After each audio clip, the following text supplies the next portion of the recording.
This is John Drabinski, and you're listening to the Black Studies Podcast, a Mellon Grant-sponsored series of conversations examining the history of the field. Our conversations engage with a wide range of activists and scholars, senior figures in the field, graduate students, and everyone in between, cultural workers and political organizers, in order to explore the cultural and political meaning of Black Studies as an area of inquiry and its critical methods. Today's conversation is with Tiffany E. Barber, who teaches in the Department of Art History at University of California, Los Angeles. In addition to a number of scholarly and public-facing pieces, she is the author of Undesirability and Her Sisters, Black Women's Visual Work and the Ethics of Representation from 2025. In this conversation, we discuss the place of expressive culture in Black studies, gender, race, and art historical research, and the importance of multidisciplinary work on expressive life for the history and future of the field. Good afternoon, Tiffany. How are you doing? I'm doing well. Zooming in from Bogota, Colombia. So exceptionally well today.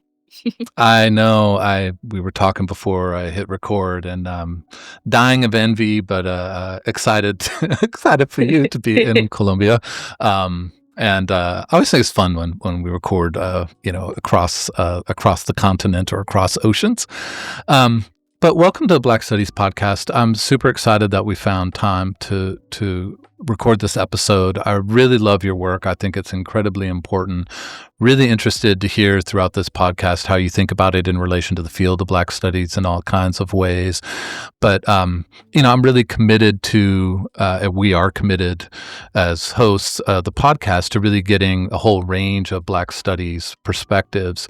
And I just think the kind of work you do that's both thinking about Black aesthetics, thinking about gender, and thinking about curatorial work, these are just so elemental to Black Studies, but still somehow kind of on the margins of the field. And so that's just a really long way of saying I'm really happy to have you, like, as a person and an intellectual on the podcast, but also to have the kind of perspective you bring as part of the series. So welcome. Thank you. Thank you so much. So we'll have a chance to talk about your work, of course, and how you imagine the field of Black Studies and your relationship to it. But I really wanted to start with a broader question, which is just to ask you to talk a little bit about what drew you to the study of Black life, what drew you to Black Studies, and for me, always this companion question to that, what keeps you committed to the field? Wow, that last little part, that's a big one. Thank you for this question. Thank you so much for having me on the podcast. I'm a big fan of the podcast, big fan of your work since we met years ago through our colleague in common, Michael Gillespie. So shout out to him. I'll get him on the podcast. Yeah, he's going to love it. Oh my God, he has so much to say. Oh, yeah. But my first kind of Black Studies research project, I guess you could say, was in fifth grade. I was tasked with writing a history paper, and I came home to my mom. I'm from Oklahoma City, and I was like, Mom, I really want to do something about African American history in Oklahoma, but I don't really know where to start with that because, like, Oklahoma is this really complex landscape that has a kind of cowboy aesthetic that's not even Euro. It's kind of beyond Eurocentrism. It's like this very weird kind of, like, it's definitely settler colonial, but it's it's also very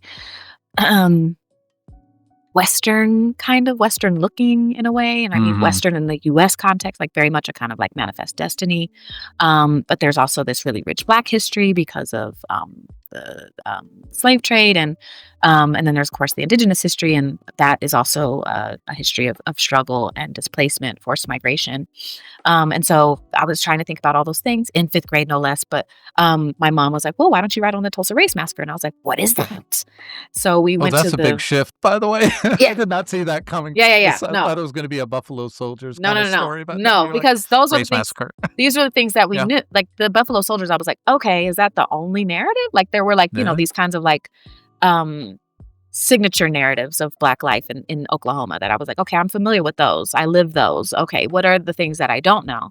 And so my mom was like, well, what about the Tulsa Race Massacre? I was like, how do you even know about that? My mom was like working in HR at the time. I don't even know how she figured that out. But we went to the library. We went to the public library. We went to university libraries. We went to bookstores. We talked, we did interviews.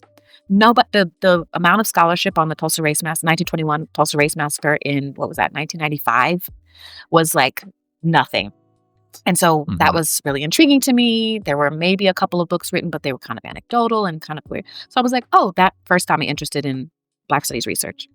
And then when I went to college, I was a dancer from the age of 3 until now, trained pre-professionally and then, had a short professional career, in New York City. I trained at the Premier Center for Black Concert Dance, the Ailey School, and, um, there was thinking about the intersections of Black studies, dance and performance, and, was going to minor actually in African American studies, but the campus that I was on at Fordham University, Lincoln Center, didn't have enough offerings for me to fulfill a minor, given my schedule, my kind of intense rehearsal and training schedule at Ailey. We were in the studios like 12 hours a day. So I really was thinking about embodiment. I was thinking about method, and I was thinking about Black life and how a Black aesthetic was emerging for me in the studio, and through these kinds of history classes that I was taking that were about Black dance, but also on the kind of liberal arts side, thinking about an African American and a continental African intellectual tradition. So I ended up minoring in urban studies actually, but then that sent me on this whole pathway to practice beyond the studio. I ended up going into kind of public art commission practice, curatorial work, moved to LA, was also thinking about Black performance, and then decided to do a PhD from a mentor, Herman Gray, shout out to him, who was like, you really have a unique perspective and an embodied practice and a methodology that you haven't named yet. You should really think about getting a PhD. And I was like, no, I'm good with my master's. I'm going to go and work, and I'm moving back to New York, and I'm going to be with my friends. And that is not what the universe had in store for me. The 2008 economic downturn drastically shifted Mm. my trajectory, in the best ways, actually. And so I ended up moving back home to Oklahoma City for a brief stint to establish a nonprofit dance education program, and through that ended up doing teacher training. And interestingly enough, the methodologies that I learned there around mirroring and modeling is what I bring into my classroom now, and very much attuned to and aligned with Black studies as a practice. And I really much think about it. I very much think about Black studies as not just a history, not just a theory, but as a practice. And so, yeah, I ended up going to graduate school, doing my PhD in visual and cultural studies in the Department of Art and Art History at the University of Rochester, and really being the onlyest Black person in the department, from faculty to staff to student. And I was like, wow, okay, well, what am I going to do? Great. What's the Black history of Rochester? Awesome. Frederick Douglass. Okay, cool. Everybody knows who that is. Cool. We have an entry point. And so I started affiliating and taking classes with, under the rubric of the Frederick Douglass Institute at the University of Rochester. Also, Susan B. Anthony has a history there. So there was this really interesting confluence of historical actors and touch points that were already kind of embedded into the fabric of Rochester as a city. Then there's, of course, the Kodak. There's all these visual technologies that emerged there, or that were founded there. Kodak Eastman, Bausch and Lomb, Xerox, a really, really interesting place to think about the visual technologies, the visual paradox of Blackness and gender, all of these things that kind of came to bear on my schooling that I had to seek out because I was this alienated subject within the art history department. And so, yeah, so that's kind of how I came to Black studies, and then came back to Black studies, I guess. Yeah, no, this I always love hearing the responses to this first question. Is people have such interesting paths into this area of study and to this kind of dedication to, political, artistic, educational life. And I was struck, by how. I mean, the initial story, right, about, let's go figure out something about the Tulsa Race Massacre, the way a library functions, right, is so centrally. I mean, there's something really important there about why libraries are under such attack, because that's transformative. I mean, it wasn't accidental that was the moment you chose to say it put you on this path that now had you at age whatever, and whatever stage in your life and career, dedicated to the kinds of things that were opened up in that moment by a library. But also the way the library is even the I don't want to say cure, but it's certainly the medicinal intervention against, as you said, sort of being the only question about Black people in a visual and cultural studies department. So, there's something really interesting to me there about the power of research, to intervene against all these other kinds of forces, Yeah. And that norms that were kind of like that we take for norms, that were yes. taken for granted that I was like and I was constantly, kind of butting up against this in my training at Rochester where I was just like, "That is not how," like, my writing was critiqued. One of my professors tried to hold me back, like, just really, like, very kind of textbook anti-Black behavior. Um, Mm, well, I just, you haven't been able to kind of, um argue in the way that I wanna see in a term paper, so I suggest that you have an extra semester of coursework when I came in with a master's degree and had already written a master's thesis that I used as my writing sample for the program. So there was a lot of that. I had another professor who tried to publicly shame me in front of my cohort in the first semester and tell me that I hadn't followed the instructions of the final project prompt or something, and I was like, "Actually, I did more work." We were supposed to review 3 texts, and I was like, "I actually reviewed 4," and I actually publicly, like, in agreement with everybody in this room, asked if that was possible, and you said yes, and now I'm presenting on that, and you're interrupting me and telling me that I didn't fulfill the parameters of this assignment when in fact I actually exceeded the parameters of this assignment, so if you would let me finish, thank you. So it was a lot of, like, me being confronted mm. with like, oh, like because of my training at home and like my very like Black studies roots in the home, my mother being like, yes, absolutely. There are stories about us that you can uncover and need to be uncovered. And like, let's keep doing that. She's also a visual artist. So she was doing that in her own way through her paintings and her drawings. And of course, I Mm. was watching her do this work when I was a child and her kind of navigating the art landscape in Oklahoma and being told in her own way that, there's never gonna be a market for this work. You're never gonna make it as a Black artist. Like, there's no who does that? So her own kind of confrontations with anti-Black, um, uh, punitive behavior from, white folks in power in the art world in Oklahoma when I was growing up. So my sensibilities were just I was like, "These are radically different sensibilities and positionalities, and that's okay. That doesn't make me wrong."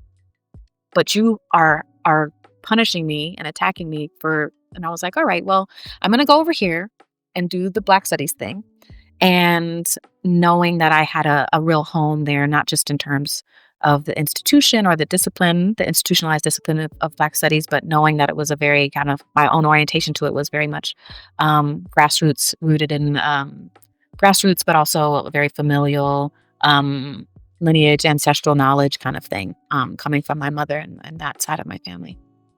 Yeah, I mean, the 3 words that, like, really stood out in that for me, which is the big one being roots, right? Black studies roots, because the thing about, something that has actual roots is it continues to be productive, right? Even when sort of the surface area is cut off or it's cut back to the ground by some external force, but also home and sensibilities, right? Because sensibilities are more than roots. They live out in the world, they expand and so forth.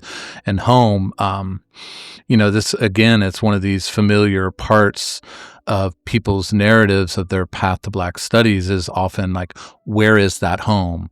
I'm in an English department, but there's this center, or there's this other department, or there's this cluster of faculty, or even a single faculty member, somebody who pushed me here, boosted me there, and these sorts of things. But that combination in your story of roots, sensibilities, and home, I just think is so important. And for not to be like sort of sugary about it, but this is why Black studies is also just really important, like to reinforce people's senses of sensibilities and roots, and to be a home. And I think that often and I think a lot of my colleagues as well, have really pushed back against this idea that Black studies departments are like a clubhouse, like they're just a place for people to feel, and it's like, well, you're not respecting our intellectual work and our commitment to pedagogy and whatever. And so I like that pushback. But then, this podcast has made me sort of reconnect with this, like, it being a home is also super important.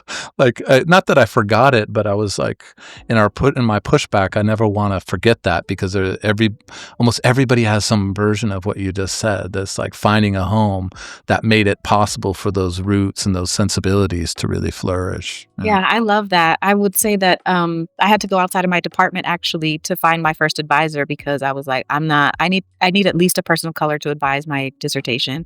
I'm not dealing with this anti-Black sentiment in my department. I'm going to try to circumvent it. And I was very lucky that there was a Toni Morrison scholar in the English department at the University of Rochester at the time. She's Stephanie Lee. Shout out to her.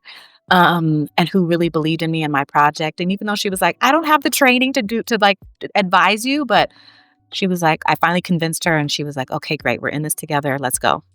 And she's still a very dear Love friend it. and thought partner. And I really appreciate her taking a chance on me, and being convinced by my, negotiating with her about, advising me. But the other thing I was going to say is that, the kind of tension, between Black studies and art history is something that I was really interested in when I was training, because I was so confused as to why Black studies scholars are so invested in the visual paradox of Blackness, or at least rely on these kinds of scholars like Fanon, Césaire, mostly Black male scholars, to be quite honest, and we'll talk about that maybe later. But this kind of fascination with representation and the visual, Blackness as a problem, as a design problem, or a problem of the visual, in Black studies scholarship. So very much a kind of familiar with that discourse and problem, or research question, but then not welcome to inviting art historians in as to be faculty in those departments. And then on Mhm. the other side, art history was very hostile toward Black studies, and so very few Black studies scholars were actually in inhabiting faculty positions within art history departments at that time. That has slowly started to shift. It's still not a kind of norm, or standard, which I find to be very sad, because there's so much that the methodologies of each discipline lend to one another. And I'm currently Yeah. working on a project about that, and trying to think those disciplines together, co-editing an insert of American Art, which is this peer-reviewed journal run by I don't even know, co-housed in the Smithsonian as well as the University of Chicago Press. And so I've always been interested in that kind of, in the tension between that relationship. And then the last thing I'll say, to your last comment about the clubhouse, that part of this current kind of co-edited project is also thinking about how trendy Black studies has become, but that people who are not necessarily embodied as Black, or like it's not necessarily their identity that's driving this, are trying, or even like a sense of wanting to find a home. It's really like a very kind of extractive relationship to the discipline. Like, oh, it's kind of like Mhm. a social club, even like a subscription. Like, oh, I can scan my fob Yeah. and enter whenever I want and play here with you all, and then I leave, and then I forget about the politics of this. I forget about having to like organize the issues of labor, class, mutual aid, like really doing the work of Black studies is the beginnings of Black studies, which was not the institutional side of it. So yeah, so I occupy a very kind of minor position in both Black studies and art history, but one that I find, as you said, very productive and fruitful. So first of all, I love when I love when names of mentors come up in these podcasts. It's always good to have have those shout outs. But the subscription idea or relationship to Black studies that's I think that at some point in the podcast, we'll probably host a cluster of conversations with people about this, because the idea that Black studies requires an immense education in multiple ways, right? Not just understanding intellectual traditions, but understanding an entire social relationship to work and place. The way that gets lost, right, or ignored, I think is probably the better way to put it, in ways that a history department, you don't just become an historian because you want to like talk about historical moments, right? That's transactional, subscription, extractive, all the negative things. Those are very negative words. Um, which maybe this is like all to say, I like the way you put that, and I think that's a moral challenge to people who are interested in Black studies, that you got to come here with a real commitment. Um, and commitment that has a long story behind it, not a Mhm. I'm committed today. And maybe that's helps sort of get along the path towards responding to this next question I had for you, which is how you imagine the field of Black studies, or what sort of portrait of Black studies you work with. And I ask this question always in the context of its founding, which has a sort of twin commitment, right, and demand. One is the demand for a place to study Black life, right? Students were not seeing that in disciplinary departments, and so Black studies was going to be that place where you could study Black lit, Black history, Black art, Black sociology, and so forth. And so that, that's become this feature of Black studies that's committed to the intellectual tradition and its complexity. But in the late 1960s, early 1970s, when this demand was made, was also the radicalization of Black liberation struggle, where the distinctions between study and action, between campus and community, between ideas and revolutionary prescription really just got blurred, if not outright eliminated. And so Black studies also had this political demand that it have liberatory content and prescriptive content to it. And I think there's a tension there. Like, I don't ever want to call it a contradiction, but it's part of how I think we still to this day wrestle with what Black studies is and how to imagine it. I always say to my friends, I'm like, the central question of Black studies is, what is Black studies? And I mean that in the most positive sense. And this is part of the frame that makes that a complicated question, which is all just a long way of asking you, sort of in that sort of framing, what's your portrait of Black studies? What's the idea of Black studies that you work with? Thank you so much for this question. It's something that I've been thinking a lot about, which is part of what I was kind of led me to this co-edited volume that I'm co-editing with Dr. Cherie Smith and Dr. Ariel Evans, because I have have been seeing this kind of trend, as I said, this kind of transactional trend of like, okay, I'm going to import um, and selectively use Black studies as a kind of signpost, or as a brand, as an accessory to my work. Sometimes even conflating it with critical race studies or ethnic studies, and I'm like, oh, oh, oh, Hmm. oh. I'm like, okay, well, you're telling on yourself with that, but okay. Yeah. So, and really thinking about Black studies as a worldview. That's how I come to this work. Hmm. Again, it's like my entire upbringing and identity is circumscribed by this notion of Black studies as a worldview. And I certainly had the terminology worldview before I came to Black studies as a discipline. But, and I think maybe that's something we can also talk about, is like Black studies, is it a field? Is it a discipline? I call it a discipline because it's institutionalized at this point, if we're talking about that kind of lineage of Black studies. But then there's Hmm. also, Hmm. to your question, a multiple lineages of Black studies that operates outside of the discipline, the institutional discipline, institutionalization of the discipline, which is what you're talking about, the kind of founding of Black studies as an institutional discipline inside of the academy, right? But there are lineages that exist outside of that, and those are the ones that, again, kind of inform my notion of thinking about a worldview. It's Pan African always. It's based in practice. It emerges long before the 1960s, and part of the reason why there was such a push to institutionalize it was because Black students were like, we have these traditions and not like Hmm. knowledges and lineages. We know this. We know this on a molecular, like on a cellular level, because we're experiencing this in our homes and in our communities.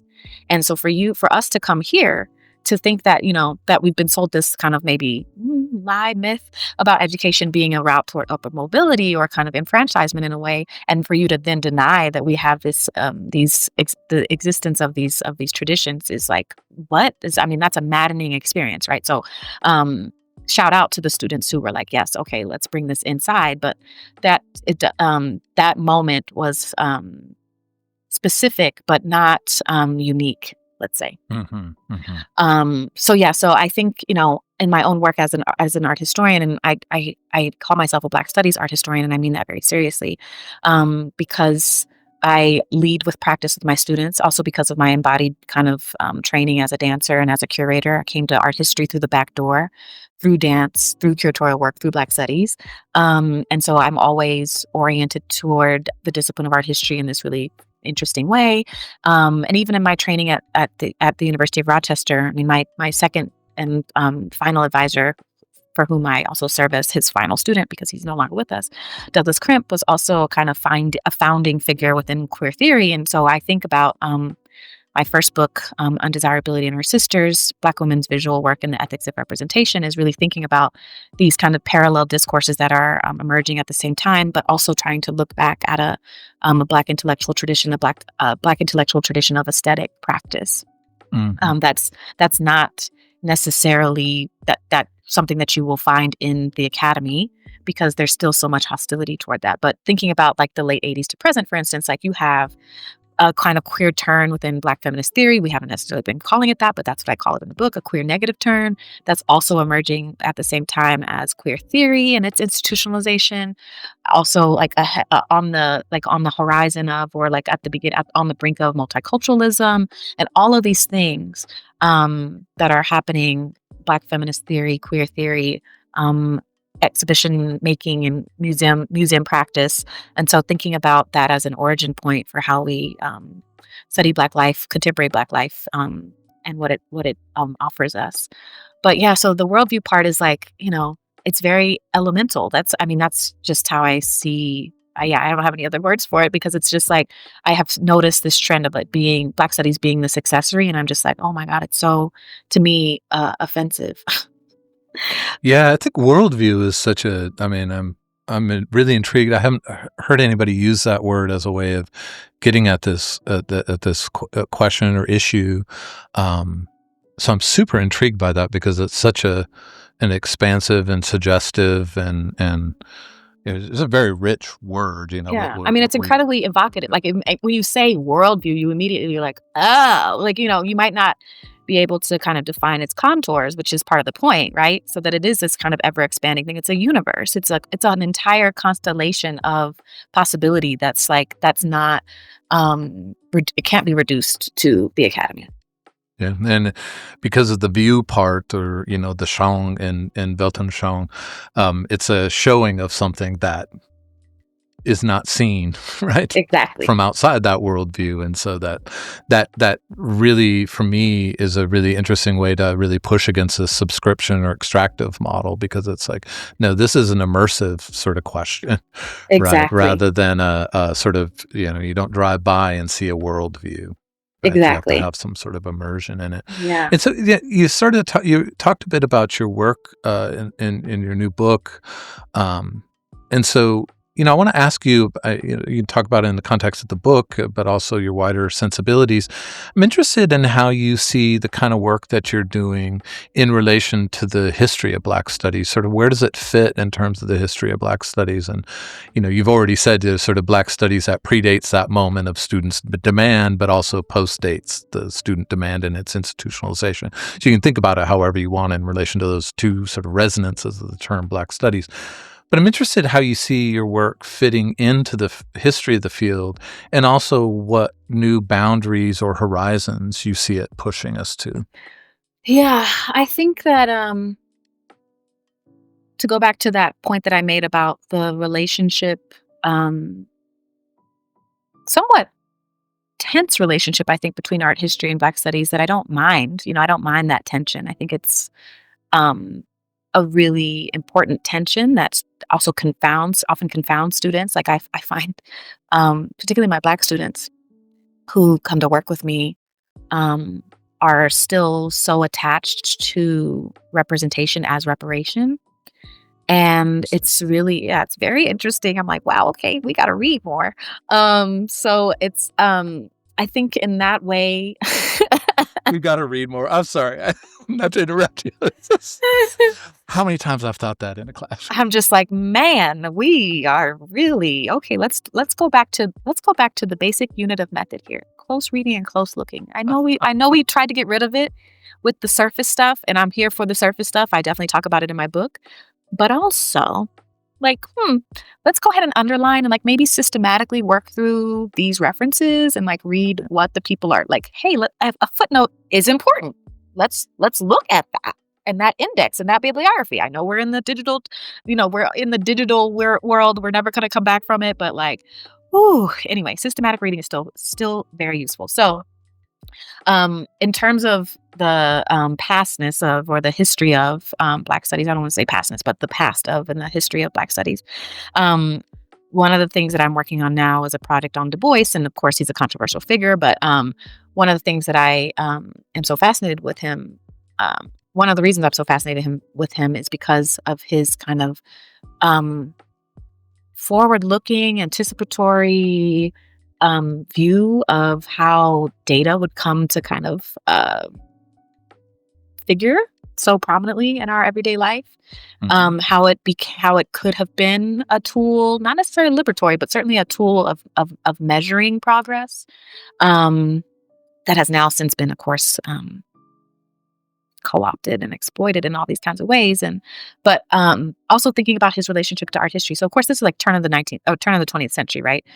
So late 1800s, early 1900s, and that's 50, 60 years before the kind of push to institutionalize Black studies within the academy, right? And that's just one example. And that's a kind of more recent example, but there are also, continental African lineages, cosmologies, knowledge systems that are very much uh, inform Black studies. And I think when you're a Black studies scholar and you're going to National Council of Black Studies, OSWAD, the conferences where Black studies scholars are gathering to talk about this work, um, and thinking about how we can best teach it. What are the pedagogies of Black studies, and how do we kind of come to agreements about those? And sometimes we're not going to come to agreements. I mean, something that you work on that I also work on is Afro-pessimism, for instance, and the kind of emergence as a kind of Black studies lens, and how people were so resistant to it as a Black studies lens. But here we are 10, 15 years later, and it's like, oh, we have to deal with it, and we deal with it in all these different ways. And it could be a fruitful kind of tension. But Mhm. the fact that one of the things I'm most invested in terms of the future of the discipline or the future of the field is how to learn how to talk across difference. This is such a simple idea, but I just mean intramurally, Yeah. right? Yeah. Because it's just like I talk to people and I hear this phrasing a lot recently, and I'm just like, wait, what? As somebody who has been on the development committee for the Advanced Placement in African American Studies course, of course, a lot of controversy surrounding that, and no problem. I totally get that.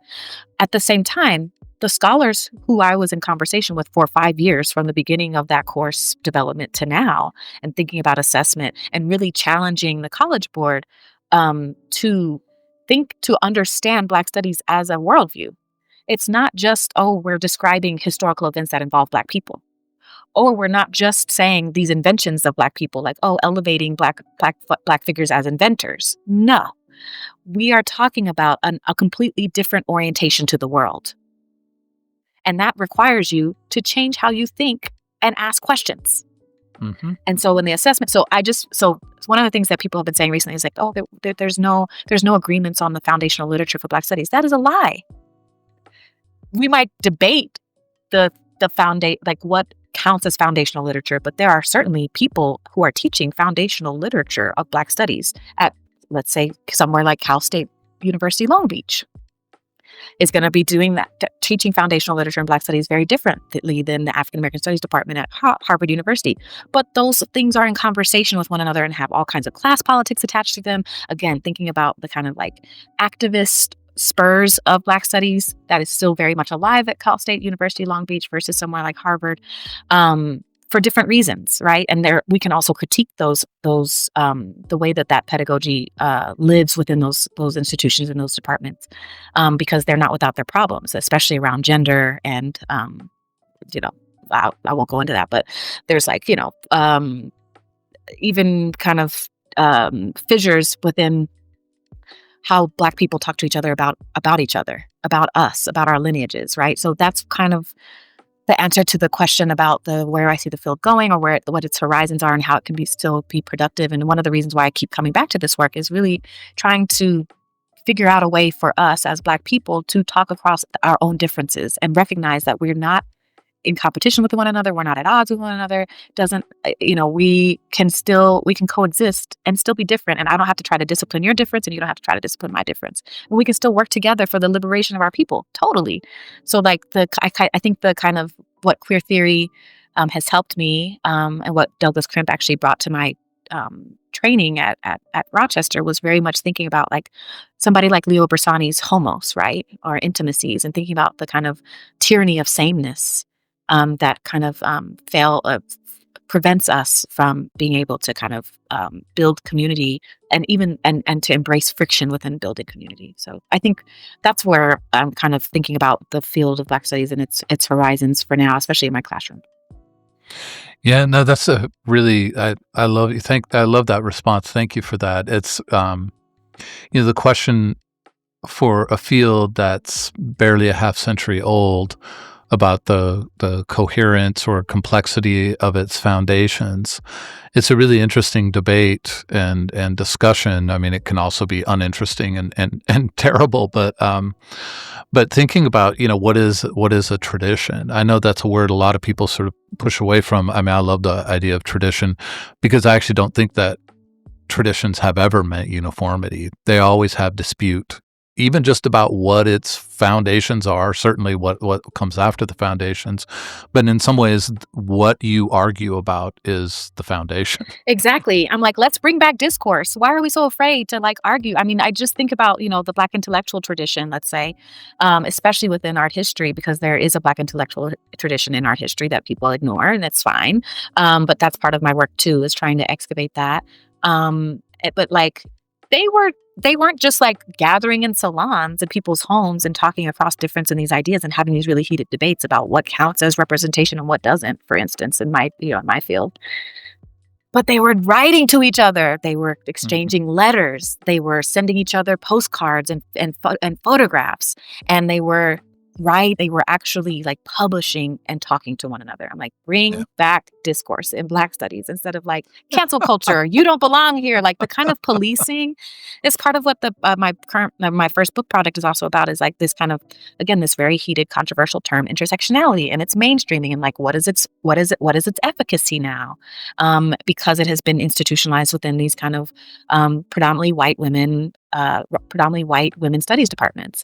And so like the Black feminists are upset that this is the case, and then they kind of want to police the boundaries of intersectionality and even Black feminist theory and praxis. But like that is also disciplinary and like doesn't do anybody any favors or service, or like, and doesn't actually, it actually forecloses horizons and possibilities of expansion. And again, you have to sit. And I think the fear of sitting with a kind of messy terrain of like, oh, well, if I do that, then that I might get canceled, or somebody might argue with me, or somebody might drag me online. Who cares?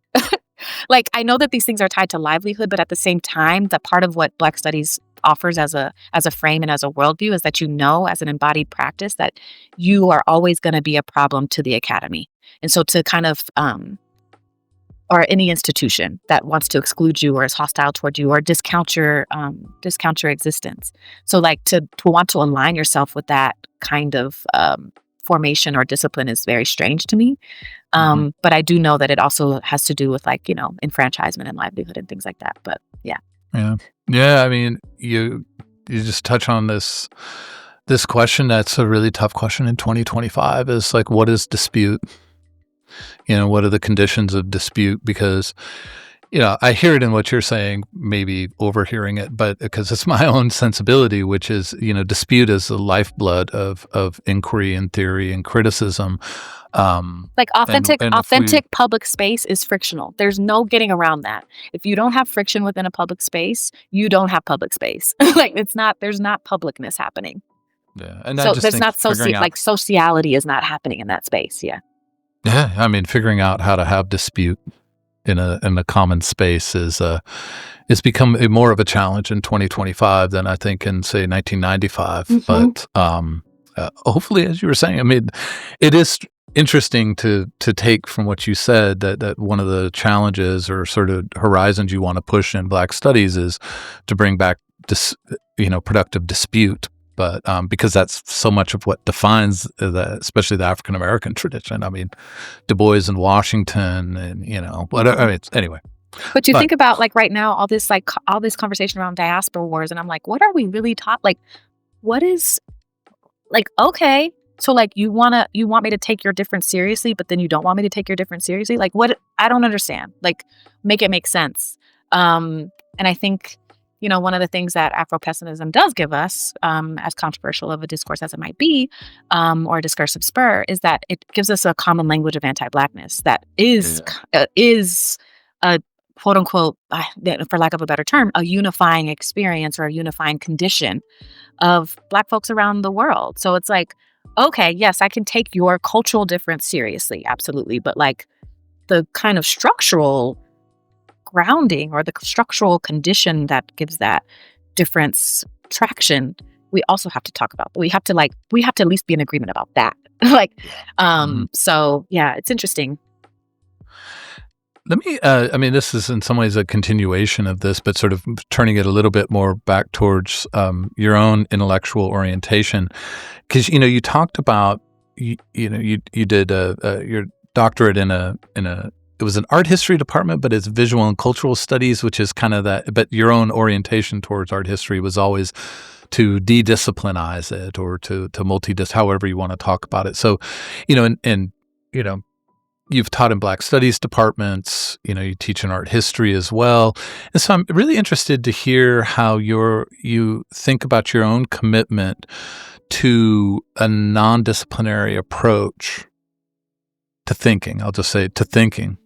Yeah. How that commitment has impacted or shaped your sense of what a research project is, but also how it has shaped how you conceive and practice a classroom. That is so helpful, actually, as a question, because have been, I mean, I wouldn't say I've been struggling, but it's been interesting because, I'm on the other side, quote unquote, the other side. I mean, my book just came out in May, so I'm not really on the other side of it yet, but it is being reviewed, and I'm being asked to talk about the book now and, like, think about its life, its current and future life, and its afterlife even at some point. And then, like, what's the next project? And I'm like, my next projects are like very promiscuous. Like, I'm a very promiscuous thinker, so it's I don't. But the center or the pillar of my research questions is always Black studies. Is always um, Black liberatory practice. And so it's like it's interesting that I'm like, oh, people are like, oh, so you're the Black woman artist lady, and I'm like, well, that's my first book, but that's not all that I do. And so, like, this new project on Du Bois, everybody's like, wait, how does that relate to your first project? And I'm like, it kind of doesn't in it, like, on its face, but methodologically and pedagogically it does in terms of who I am and my own kind of, like you said, non-disciplinary training and non-disciplinary orientation to art history, even Black studies in a kind of way. And so the interesting thing about my training at Rochester, which I have come up against some kind of a little bit of friction or kind of alienation, if you can call it that, within my own department now at UCLA. Now that I'm firm at my academic home or my institutional home currently is art history. For 10 years it was Black studies, with an affiliated appointment in art history, and I very much like that relationship. And now I'm trying to figure out how to retain and make space for a kind of Black Studies research center within art history at UCLA. But the visual and cultural studies part is like, art historians are like, oh, well, you didn't train as like a traditional hardcore art historian. And I'm like, I did, and more, because we start, like, visual and cultural studies it stems from, or art, it stems from art history. Like, art history is the tree. Visual and cultural studies is a branch of that. And so what our kind of, what's the name of the class that colloquium? I was like, the first class that we took as grads, I'm like, oh, my brain. The first class that we took as a grad cohort, the colloquium that we took began with the kind of understanding that art history as a discipline was dead. That didn't mean that the basic unit of methods didn't still apply, or that visual analysis wasn't useful.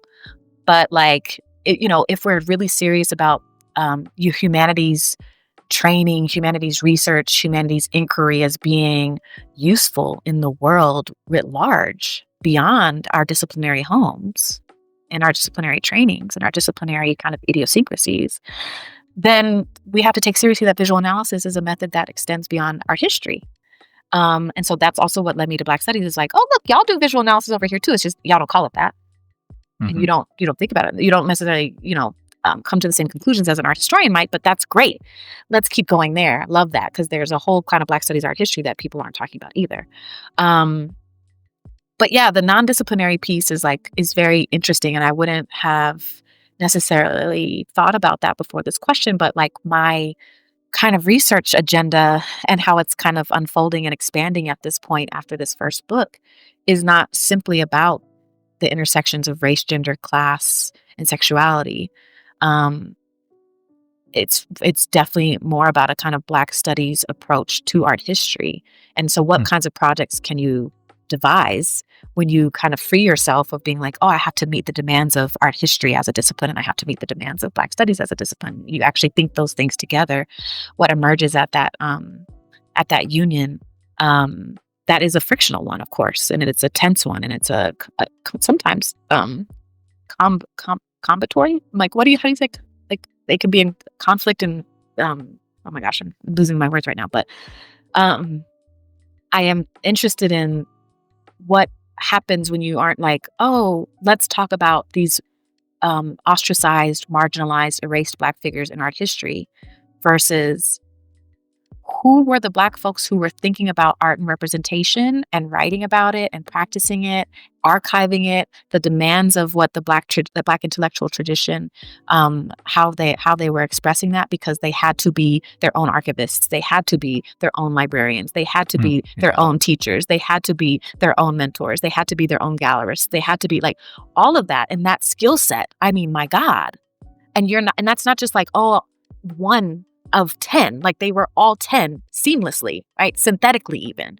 And so one of the things that I talk about is when people ask me about, what's your methodology or like, how would you name that? Which I think is such a colonial question. So I don't really answer it, but I do say that I don't think about a separation between them. I mean, they're very synthetic to me. Like this, I don't have a vocabulary for it. I have a practice. And I'm not interested in naming that practice. I'm interested in doing that practice. And so for my classroom, that's what I train my students to. I train them to do, making as Mm. as learning, making as knowledge production. Very much like exhibition making is a form of knowledge production that still gets sidelined within the academy. Like, oh well, you can't quantify that. I'm like, I can quantify how many exhibitions I made in a year. I can. And I can quantify like if that's the impact that you need, the quantitative side, but then great. I can also do qualitative. I mean, I can, there are reviews and there are things like that. But like to say that making as learning and knowledge production is not valuable or doesn't count toward like, quote unquote tenure or whatever these barometers, these kinds of like, arbitrary things that these hoops that we have to jump through in the academy. Um, but thinking about, yeah, so Black studies as a worldview and a practice is exactly, I mean, is everything that I do, and how I'm thinking about my research agenda as kind of, you said, like non-disciplinary and very expansive and like these kinds of tentacles that are reaching out from this center that is very much concerned with Black liberation. I love that. Thank you for that. And I mean, it transitions really nicely then maybe into this one of the last two questions I have for you, which is, what do you think the field of Black studies has done particularly well? And what do you think it hasn't done particularly well? I mean, you've spoken to some of these issues, but you sort of have, come up in this last comment to this moment of like Black studies has made these things possible. So I'm interested in, what has it done well, but also what do you think it hasn't done particularly well? Yeah. I think the worldview piece, it has done really well. I think it also as a landing place for folks who are like, am committed to Black liberation, but I also am an intellectual and I also want to be paid for my work and also like want job security and economic security, even though of course this is precarious now. But I think in that way, it's it did that well and it could still keep doing that well, but we have to think differently about it now. Like, the surveillance technologies that we now have to live under every day. And so kind of bringing back morenage and fugitivity, I think, these are terms that are really circulating and coming to the fore really aggressively for for Black scholars and Black studies scholars, not simply because of the kind of historical record and excavating places where Black folks were gathering and making home and sanctuary outside of the view, outside of the overseeing eye, Mm. of the white overseeing eye, the Eurocentric overseeing eye. But also, I think what it it's funny because in my own, in art history, the Black Atlantic. This is I'm so interested to hear what you have to say about this because this is your kind of area of study as well. Um, that the Black Atlantic as a kind of defining moment within Black studies and art history about like what counts as modernism, right? Or modernity, but also the fact that the Black Atlantic is such a narrow frame. And I think that one of the things that we really have to grapple with, at least in art history and Black studies, our historians in particular, is kind of disabusing ourselves of the notion that the Black Atlantic is this kind of very productive frame when it's relegated to a particular part of the world by a scholar who wasn't even traveling to the places that he was describing. So it's like, and to that point, the largest population congregation of Black folks, Africans, outside of the continent are in Brazil, and that doesn't get counted as part of the Black Atlantic or has had a kind of uneasy relationship to within scholarship around about the Black Atlantic. And why is that? And also the kind of African American focus of Black studies. I think that Yeah. I think Black studies has done that very well, and I think that we need to stop doing it so well. I think that Yeah.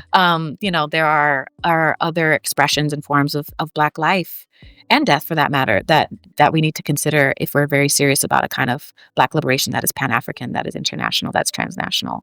And so I'm hopeful. I mean, the discourse is shifting in great ways, especially in Black studies art history. That's really exciting.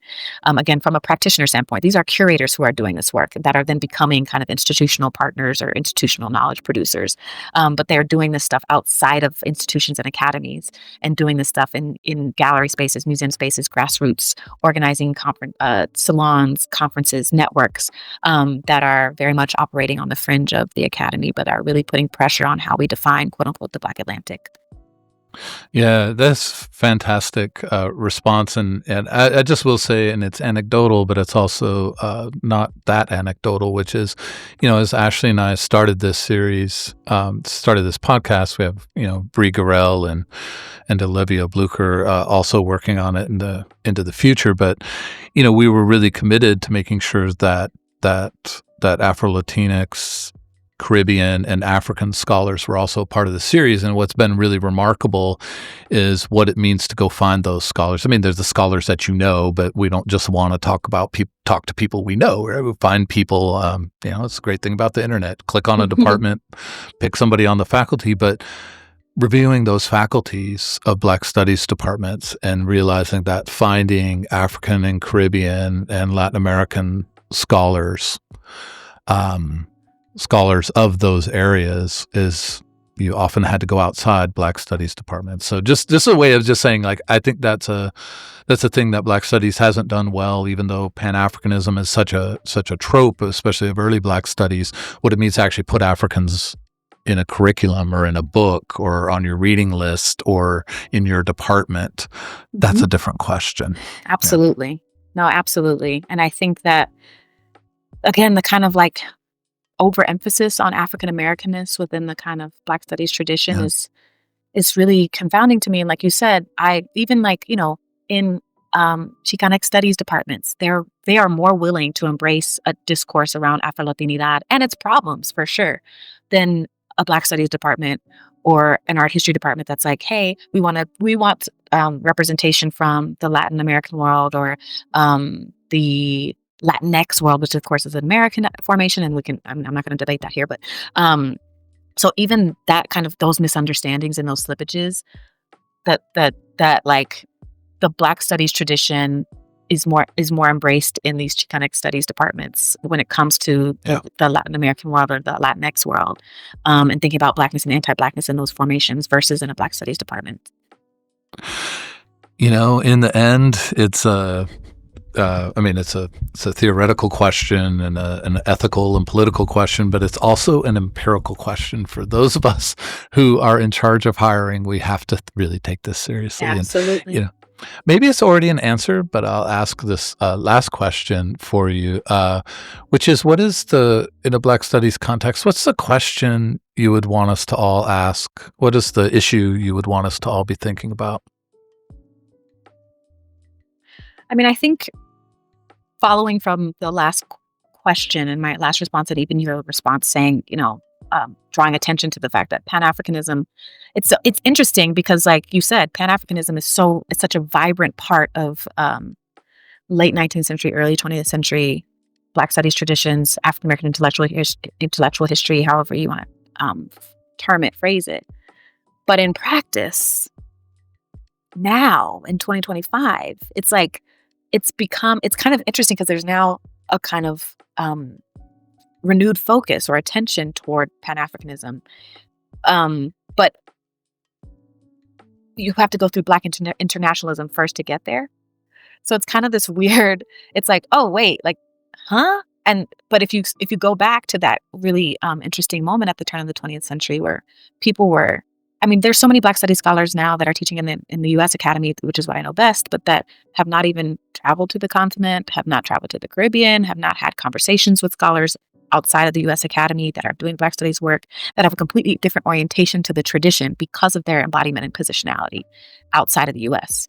And so I think to answer the question is like to really read closely what the shifting definitions and practices of Pan Africanism that were so formative for that turn of the 20th century moment, where and how that was happening all over the world, and where that is still happening, where and how that's happening all over the world now, because Pan Africanism hasn't gone away.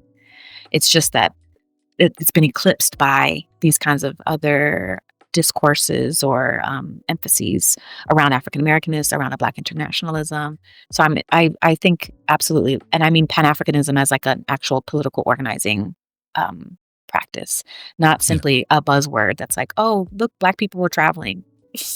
Yeah. Black people Yeah. were talking to each other all over the world. Oh my God, like what a phenomenon. No, I mean like as an actual political organizing tradition, as a practice. And really, I think Black studies, if you're a Black studies scholar and you're not organizing in your own community, if you're not part of a mutual aid network, if you are not going to meetings around labor, labor unionization and all these things, and trying to kind of leverage your position and kind of distribute your resources outside of the academy, then what are you doing?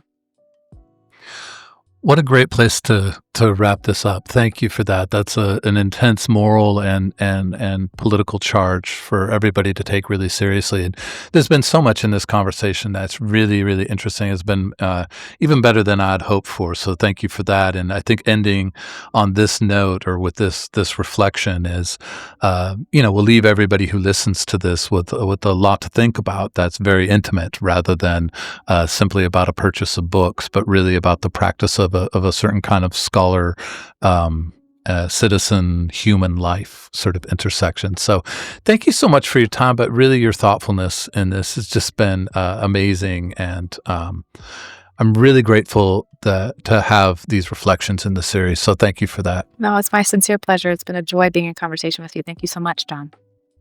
All right. Well, have a great rest of your day in Colombia. I know. Thank goodness Good. my internet held out, because I was really worried there for a second, but we made it. Yeah, your room has decent wireless. So Yes. yeah, and travel safe. Thank you so much. All right. Take care. Bye bye. You too.